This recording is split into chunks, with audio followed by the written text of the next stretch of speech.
Terima kasih masih bersama YPB Movie. Setelah perjuangan Goku God Killer selesai dalam membantai semua dewa, cerita kita akan dimulai dengan pemandangan seorang Omni King Vegito yang menatap layar aneh ke masa lalu dari pembunuh Dewa Goku. Rupanya, selain bapak-bapak yang nonton kisah Goku, Omni Vegito juga menontonnya. Dia merasa turnamen yang diadakan oleh para dewa tua ini pasti akan menjadi salah satu momen terbesar dalam hidupnya yang singkat. Omni Vegito pikir dia telah melakukan semuanya, mencapai semuanya, tapi memenangkan turnamen ini akan menjadi puncak tertinggi sekaligus pertunjukan pamungkas dari kekuatannya. Omni King akan berdiri sebagai yang terkuat di antara semuanya. Dan sedikit yang diketahui para dewa tua ini, Omni Vegito akan membuktikan bahwa dia bisa berdiri bahkan di atas mereka. Terlepas dari pandangannya tentang peserta lain seperti pembunuh Dewa Goku, Omni Vegito akan tersenyum lebar dengan di belakangnya ada bayangan dari ketujuh dewa tua. Dan melanjutkan senyumannya yang benar-benar tanpa beban dan santai, dia akan merenung sambil berjalan maju. Omni Vegito akan menunggu waktu istirahat turnamen ini dengan santai. Dan baginya, ini menyisakan cukup waktu untuk menceritakan kisahnya. Bagaimana dia bisa menjadi Omni King dan Omni Devil sekaligus yang melampaui Lucifer. Seketika, matanya terbuka lebar dan memperlihatkan pupil merah dan putih yang hanya bisa dimiliki oleh mereka yang berhasil menjadi Omni King dari alam fana dan Omni Devil dari alam iblis. Pria yang sama yang membuat Ultra Vegito sekarang memiliki saingan baru diceritakan kembali oleh sang legenda sendiri. Jadi semuanya dimulai kembali di planet Vegeta dengan cara yang sama dengan banyak cerita Saiyan dimulai. Tapi saat Vegeta lahir itu bukan momen biasa. Sang dokter memberitahu Raja Vegeta bahwa Vegeta putranya memiliki daya tempur di atas 9.000. Dalam adegan ini, kita akan menyaksikan bayi Vegeta di dalam inkubator, di mana Raja Vegeta sendiri dan ilmuannya akan menatap tidak percaya dengan skuter milik raja sendiri yang mulai tidak berfungsi karena betapa tingginya angka tersebut. Tapi hal-hal tidak berakhir di sana, karena hanya 4 tahun kemudian kejadian aneh terjadi lagi pada prajurit kelas rendah yaitu Goku. Sama seperti Vegeta 4 tahun lalu, Goku juga mempunyai daya tempur di atas 9.000 lagi. Sekali lagi, pada kelahiran Goku atau sebutan dia saat itu sebagai Kakarot, Raja Vegeta dan ilmuwan yang sama akan dibiarkan benar-benar tidak mampu memahami dua Saiyan legendaris ini. Tapi sekarang dengan dua Saiyan tingkat jenius di tengah-tengahnya, Raja Saiyan akan segera merenung. Pertama adalah putranya dan sekarang bahkan anak Bardock. Raja yakin ini pasti adalah sebuah tanda. Mungkin sudah terlambat bagi dia dan rakyatnya karena Frieza pasti akan bergerak untuk menghancurkan mereka. Tapi Raja Vegeta yakin dengan kekuatan Goku dan Vegeta, mereka bisa menjadi masa depan Saiyan dan balas dendam mereka. Karena itu, Raja akan menjamin keselamatan mereka. Setelah itu, Raja akan segera menempatkan bayi Goku dan Vegeta yang berusia 4 tahun di dalam pot luar angkasa secara langsung. Vegeta, yang tentunya sudah lebih besar dibandingkan Goku, menanyakan pada ayahnya apa yang terjadi. Sementara Raja Vegeta hanya akan menjawab kalau dia akan mengirim Vegeta berlibur di sebuah planet bernama Bumi. Raja juga mengingatkan bahwa Vegeta akan pergi bersama Goku, jadi dia ingin Vegeta memperlakukan Goku seperti saudara-saudaranya sendiri. Dan dia berjanji suatu hari mereka akan bersatu kembali saat Vegeta sudah lebih kuat. Tapi ketika Raja Vegeta berjalan maju, di belakang Gin yang menangis sia-sia akan berteriak karena Bardock akan menahannya. Gin menolak Goku dikirim ke planet Bumi tanpa seizinnya. Tapi Bardock terus berusaha menghentikannya karena yang diajak bicara adalah Raja. Dan Bardock meyakini bahwa anak mereka pasti akan baik-baik saja. Dia dikirim ke salah satu planet yaitu Bumi sebagai yang terlemah di tata surya. Goku bahkan pergi bersama Pangeran Vegeta yang kekuatannya bahkan lebih kuat dari Bardock sekarang. Dan dengan demikian, kedua bersaudara itu akan tumbuh dalam perawatan satu sama lain, setidaknya untuk tahun-tahun awal mereka bermain, berlatih, makan, dan banyak lagi di alam liar. Keduanya akan tumbuh dekat seperti saudara karena Vegeta diminta ayahnya untuk menjaga Goku. Tapi pada suatu titik karena laki-laki tetaplah laki-laki, mereka akan berpisah ke jalan mereka masing-masing. Vegeta akan belajar dengan cara Saiyan, sementara Goku akan menemukan kemanusiaan hidup dengan bertemu seorang pria bernama Gohan. Goku berlatih dengan Master Roshi, menemukan teman dan keluarga, dan menjalani perubahan nama menjadi Son Goku seperti yang ada pada cerita asli. Sampai setelah dewasa kemudian, Goku dan Vegeta dipertemukan kembali tetap sebagai saudara, tapi tetap dengan penuh persaingan. Mereka tengah melakukan sparring, di mana Goku akan menunjukkan seberapa kuat dirinya yang sekarang.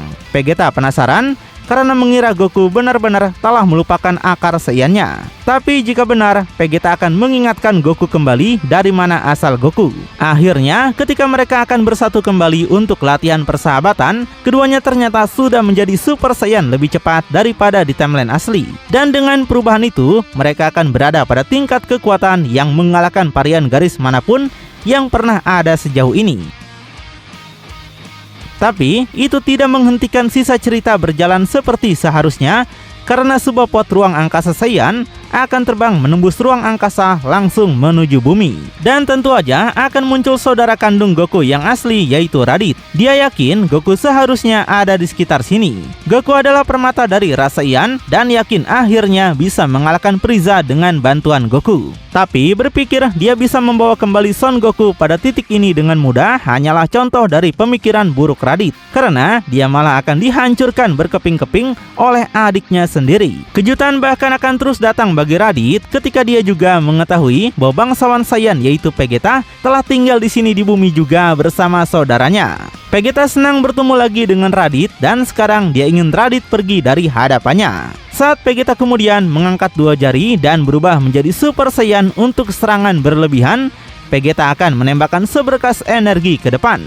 Dan begitu saja dalam adegan yang sangat mirip dengan apa yang kita harapkan di garis waktu normal, Raditz akan terbunuh dengan tembakan langsung melalui dadanya yang menembusnya dari satu sisi ke sisi lain. Sementara wajahnya yang terkejut akan menyemburkan darah, tidak percaya akan apa yang terjadi pada dua penyelamat ras Saiyan ini. Tapi beruntungnya bagi Raditz, jiwa malang berikutnya akan datang dalam pesawat yang tampak sangat akrab bertahun-tahun kemudian. Dalam pesawat luar angkasa yang tampak tidak asing itu, keluar Kaisar Alam Semesta Frieza. Sendirian di dalam gerobak yang dibuat khusus sambil melihat sekeliling, Frieza baru tahu ini adalah planet yang dikatakan cooler, memiliki bola pengabul keinginan. Bagi Frieza, saudaranya itu bodoh karena tentunya makhluk bumi tidak mungkin pernah bisa menciptakan bola pengabul. Bagi Frieza, para manusia tampak seperti kera. Frieza memerintahkan pasukan Ginyu untuk segera memulai pembantaian. 5 pasukan khusus Ginyu muncul dan akan terlihat berteriak bersama-sama. Terbang segera keluar dari pesawat atas perintah Frieza. Pasukan elitnya yang siap mencabik-cabik bumi sepotong demi sepotong kini sigap untuk mencari bola pengabul keinginan misterius ini. Tapi sayangnya, di menit mereka akan membuat kemajuan ke langit, tiba-tiba semua pasukan Ginyu akan menemukan diri mereka dalam ketidakberdayaan total. Pupil mereka segera menghilang seolah-olah mereka baru saja kehilangan kesadaran. Setelah itu, seperti mereka adalah para lalat mati, semuanya akan jatuh kembali ke tempat asal mereka, langsung ke lubang pesawat Frieza. Meninggalkan Frieza dalam kebingungan saat dia akan berbalik dan melihat orang-orang yang baru saja dia panggil tidak terlihat lagi. Sampai seseorang kemudian muncul di mana Frieza tidak mengenalinya. Jika orang itu adalah prajuritnya, kenapa tidak memakai pakaian prajurit? Tapi sayangnya, yang menyambut Frieza adalah seorang pria berpakaian orange yang ikonik, sementara Frieza dengan naif hanya akan mengira dia adalah salah satu anak buahnya yang lain. Ketika melihat rambut dan mata seorang Saiyan, Frieza makin penasaran siapa sebenarnya orang ini. Dengan yang muncul adalah Goku, dia menegaskan dia adalah harapan alam semesta. Dia adalah jawaban bagi semua makhluk hidup yang berteriak meminta perdamaian. Dia adalah pelindung bagi yang tidak bersalah dan cahaya dalam kegelapan. Dia adalah kebenaran bagi mimpi buruk yang baik bagi Frieza. Dengan keterkejutan di wajahnya, Frieza akan menatap pengungkapan Super Saiyan Goku. Dan dengan kata-kata pertamanya yang sangat mirip dengan apa yang dia katakan Dynamax dalam garis waktu utama. Dan saat Frieza akhirnya akan berubah ke bentuk terakhirnya, dia akan disambut dengan pukulan kiri dan uppercut. Bahkan tangannya terpotong oleh sebuah kinjan, tapi kali ini dilemparkan oleh Goku, bukan Frieza sendiri. Frieza baru tahu kalau Goku adalah Super Saiyan. Dan hanya di momen-momen terakhir ini, saat darah akan memercik dari mulutnya akibat serangan yang tak terhitung jumlahnya, Frieza akan menyadari legenda itu benar tentang para Saiyan.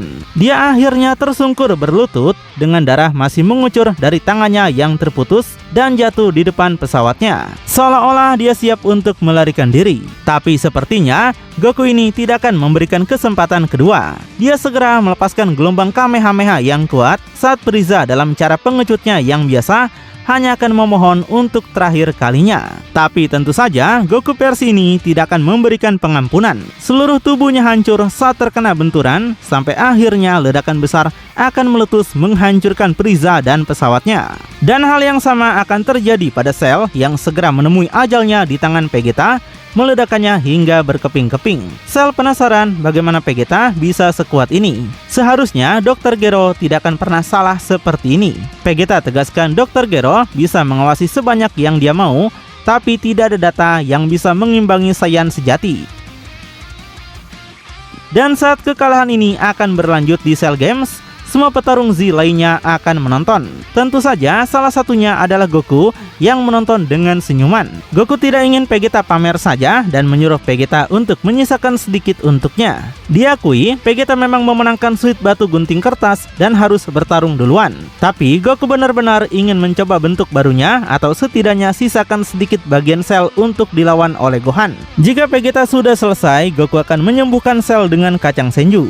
Mendengar kesombongan ayahnya, Gohan segera menatap ayahnya dan tidak pernah mengharapkan ayahnya melakukan sesuatu yang gila seperti memberi Cell kacang senju atau semacamnya. Vegeta minta maaf, tapi dia tidak akan meninggalkan remah-remah. Vegeta akan membuat pemanggang roti ini mati di sini dan sekarang. Setelah itu, Vegeta mendaratkan pukulan lain ke wajah Perfect Cell dan kemudian menghantamkan tendangan ke arahnya, menghempaskan Cell melayang pada kejauhan. Meskipun Cell akan segera bangun, tapi Vegeta secara misterius akan tetap berdiri di kejauhan dengan auranya yang bergejolak. Dan sayangnya bagi Cell merentangkan tangannya dan mengumpulkan susunan energi yang besar, Vegeta akan menciptakan akhir yang tak terelakkan dalam bentuk teknik khasnya. Cell makin ketakutan dengan apa yang Vegeta lakukan sekarang. Teknik itu juga tidak ada dalam datanya. Meskipun Cell merenungkannya, itu tidak akan berarti apa-apa. Karena pada saat Vegeta menembak, android yang sempurna itu akan menemui ajalnya. Dan begitu saja Cell akan dihempaskan dari permukaan bumi menuju ke dalam kegelapan ruang angkasa.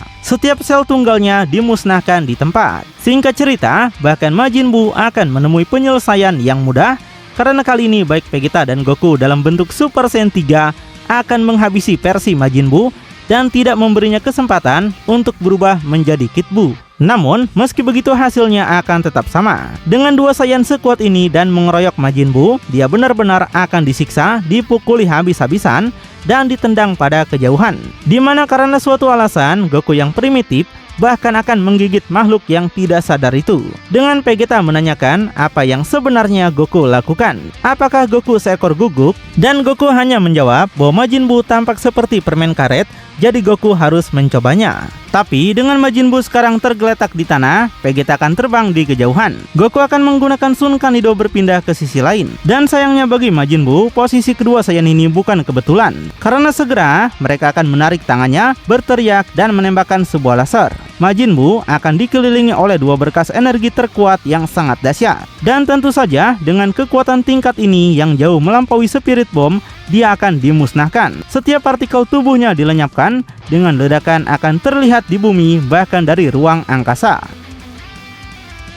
Sampai akhirnya Beerus dan Whis akan muncul ke planet bumi setelah peristiwa kehancuran Majin Buu. Beerus tanyakan pada Whis apakah di sini kedua Saiyan itu tinggal. Whis membenarkan dan menyebutkan nama mereka adalah Goku dan Pangeran Vegeta. Jika ikan orakel mengatakan yang sebenarnya, keduanya akan menjadi orang yang Beerus cari. Dan pada kedatangan mereka di permukaan planet bumi, ketika Goku dan Vegeta melihat mereka, keduanya akan memiliki dua tanggapan yang sangat berbeda. Dengan Goku yang menjadi bingung dengan penampilan mereka, sementara Vegeta akan segera terpicu karena mengenali kucing itu. Vegeta merasa kesal karena Beerus sudah mempermalukan ayahnya dulu. Saat itu, Vegeta mungkin baru berusia 4 tahun, tapi dia telah melihat semuanya. Jika Beerus pikir hal yang sama akan terjadi pada Vegeta, maka Vegeta tegaskan Beerus salah besar. Goku hanya akan menatap Vegeta dengan terkejut dan menyadari Vegeta sepertinya tahu siapa Beerus. Jadi Goku tanyakan apakah Beerus sangat kuat. Vegeta membenarkan Beerus memang adalah dewa terkuat,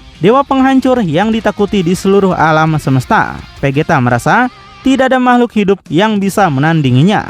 Setelah mendengar hal itu, seketika bahkan di garis waktu ini, semangat Goku untuk bertarung tidak akan berkurang sedikit pun. Goku suka bertarung melawan orang-orang kuat. Beerus menegaskan dia memang kuat, tapi mereka bisa bersantai. Beerus datang ke sini dengan damai tidak seperti Beerus di timeline asli yang datang untuk mencari Super Saiyan God. Atas firasat dari ikan orakel, di planet ini akan ada seorang Saiyan yang akan menjadi pengganti Beerus untuk menjadi dewa penghancur berikutnya. Whis menambahkan meskipun Beerus datang dengan damai, tapi mereka harus bertarung dengannya dulu. Jika salah satu dari mereka mampu membuat Beerus terkesan, mereka akan dipilih secara pribadi dan diajarkan oleh Whis sendiri. Dan dengan ajaran Whis, mereka bisa menjadi 10 kali lebih kuat dari diri mereka saat ini. Bagi dua Saiyan yang haus akan kekuasaan, yang sepanjang hidup mereka telah gatal untuk saling mengungguli dalam kekuatan, Goku dan Vegeta bisa dimengerti akan memiliki reaksi yang sangat terkejut. Reaksi kegembiraan pastinya dari mereka. Goku sampaikan sepertinya kompetisi mereka sudah berakhir. Goku yakin dialah yang akan terpilih. Tapi Vegeta juga tidak akan kalah dari Goku. Vegeta menegaskan penduduk bumi seperti Goku terlalu lembut untuk menjadi dewa penghancur. Tapi Saiyan seperti dirinya diciptakan untuk tujuan itu. Beerus senang dengan antusiasme mereka, tapi mereka masih harus melawannya dulu.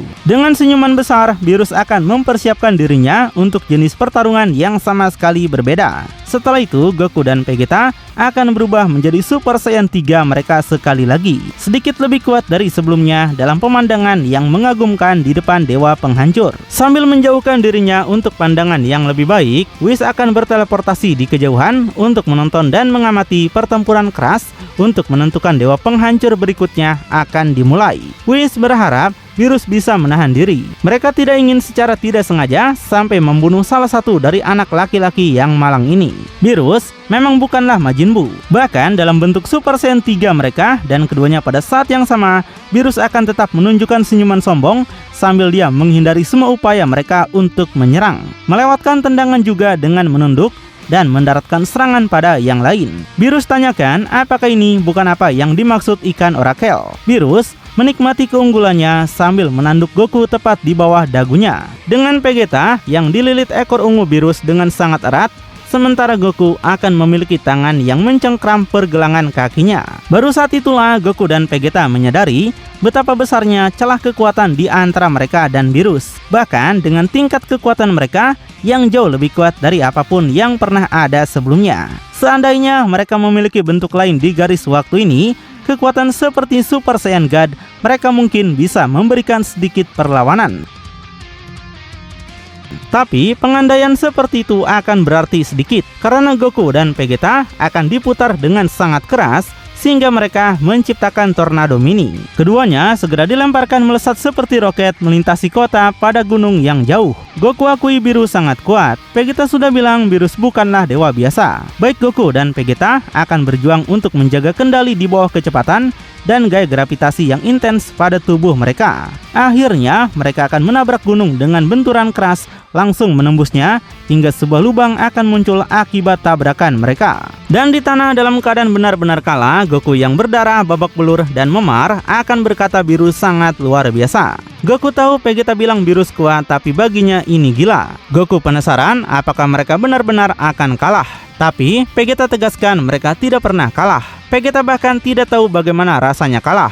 Jadi Goku ingin tahu apa rencana Vegeta sekarang. Vegeta menjawab, sama seperti di sini, rasa kekalahan adalah sesuatu yang tidak mereka ketahui, bahkan terhadap satu sama lain. Karena mereka bertarung pun selalu berakhir seri. Ayahnya mengirim mereka ke sini karena mereka adalah Saiyan terpilih dengan potensi terbesar. Dewa atau bukan, ada sesuatu yang lebih dalam di diri mereka. Karena itu, Vegeta ingin Goku menggali lebih dalam sumber kekuatan mereka. Mereka akan menemukan kekuatan untuk memenangkan ini. Saat mendengar pidato yang membangkitkan semangat ini, Goku dan Vegeta akan mulai mempersiapkan diri mereka, mengencangkan otot-otot mereka, dan memercikan listrik di sekitar mereka saat mereka akan memaksa energi mereka melonjak lebih jauh dari sebelumnya. Sedangkan Beerus yang berada di luar gua sudah merasa bahwa dirinya menang. Dengan minuman dingin yang entah belinya di mana, Beerus berpikir ikan orakel benar-benar tidak waras. Jadi Beerus akan memanggang ikan itu saat mereka kembali. Beerus sampaikan pada Whis kedua Saiyan ini tidak ada apa-apanya di tingkat yang dibutuhkan untuk menggantikannya sebagai dewa kehancuran. Tapi sayangnya bagi Beerus, hampir sedetik setelah dia meremehkan kedua pahlawan kita, dengan sedotan masih di mulutnya, dia akan merasakan gangguan di dekatnya. Tiba-tiba seluruh gunung raksasa di depannya akan meledak tepat di wajahnya dan darinya dua sosok akan muncul dengan siluet hitam. Tapi anehnya, sekarang keduanya memiliki ekor.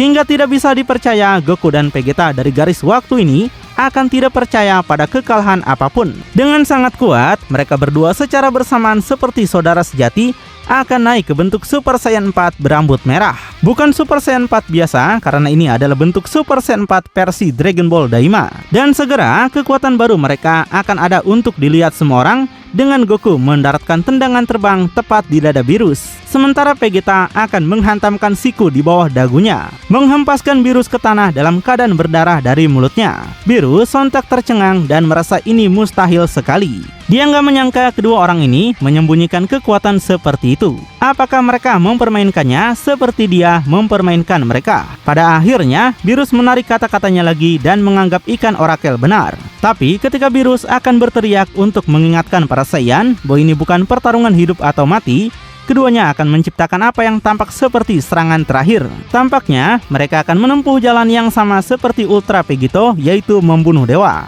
Namun dalam cara yang sangat mirip dengan beberapa garis waktu lainnya, Whis akan menghadang untuk menghentikan para Saiyan dalam melakukan serangannya. Tapi dengan senyuman lebar itu, dia kemudian akan mengungkapkan bahwa latihan tidak diperlukan lagi. Dia senang untuk mengonfirmasi pengganti tahta dewa penghancur berikutnya adalah mereka berdua. Seketika baik Goku dan Vegeta dengan wajah bingung akan dibiarkan benar-benar tidak bisa berkata-kata. Tapi beberapa waktu kemudian saat kita sekarang mendapati diri kita melihat planet rumah Beerus. Dan dalam pemandangan yang benar-benar unik, di depan Goku dan Vegeta, Whis dan Beerus akan berdiri sambil memegang set pakaian penghancur yang baru dibuat siap untuk diberikan kepada calon penggantinya. Tapi Goku dengan tangan bersedekap akan menyadari ada sesuatu yang tidak beres. Dia berpikir Beerus bilang mereka berdua akan menjadi dewa penghancur, tapi Goku hanya melihat satu pasang pakaian, dan itu sepertinya pas untuknya, bukan Vegeta. Whis akui Goku memiliki mata yang luar biasa untuk detail seperti ini. Whis memang mengatakan itu, tapi sayangnya hanya boleh ada satu dewa penghancur. Namun Whis punya solusinya. Whis kemudian akan merogoh kantongnya untuk menunjukkan sesuatu, di mana Whis akan mengeluarkan varian anting yang sangat kuat, yang bahkan versi normal dari Goku dan Vegeta garis waktu ini tidak akan tahu sama sekali. Kemudian dia segera melemparkannya pada Goku dan Vegeta. Keduanya akan menangkap dan Whis akan meminta mereka memakai ini di telinga yang berlawanan. Setelah mereka melakukannya, mereka berdua akan bergabung dan menjadi satu. Segala sesuatu yang mereka pelajari saat menjadi dewa penghancur akan diberikan kepada mereka berdua. Jika mereka ingin berpisah, mereka cukup melepaskan anting itu. Tapi dia memiliki firasat mereka mungkin tidak akan terburu-buru untuk berpisah. Goku kemudian mulai memasang satu dan menatap Vegeta dengan gugup. Bagi Goku itu aneh karena dia belum pernah mendengar dua tubuh menjadi satu. Sementara Vegeta juga memasang anting dengan senyumannya. Vegeta ungkapkan jika melakukan ini bisa membuatnya menjadi 10 kali lebih kuat, maka Vegeta tidak akan menolaknya. Vegeta hanya peduli untuk menjadi yang terkuat. Goku pun berpikiran hal yang sama. Karena ini tidak permanen, jadi kenapa tidak dilakukan? Dan setelah itu, kedua Saiyan kemudian akan bergabung untuk pertama kalinya dalam garis waktu ini. Mereka bergabung menjadi Vegito yang sontak membuat Beerus terkejut. Bukan karena perubahan mereka, tapi karena kecepatan mereka. Karena saat akhirnya dewa penghancur Vegito bangkit, kecepatannya yang gila bahkan dalam bentuk bes akan membuat Beerus terkejut karena dia sudah menemukan waktu untuk sepenuhnya berganti pakaian barunya. Vegito melihat ke belakang dan hanya minta maaf bahwa dia sudah tidak sabar. Vegito senang bisa mengambil alih tahta dewa kehancuran ini. Saat adegan akan dengan cepat beralih kembali pada Omni Vegito bermata merah dan putih, dia akan memberikan kata-kata terakhir. Omni Vegito beritahukan ini baru permulaan. Dia akan menceritakan kisah tentang bagaimana Omni Vegito berlanjut memerintah atas semua dewa dan semua iblis. Berbeda dengan Ultra Vegito yang membunuh semua dewa, Omni Vegito sepertinya punya jalan lain. Saiyan pertama dalam sejarah yang menjadi Omni King dan Omni Devil sekaligus pada saat yang sama. Lalu bagaimanakah kelanjutannya? Makin penasaran? Tonton kelanjutannya di channel YPB Movie, channelnya anime bapak-bapak.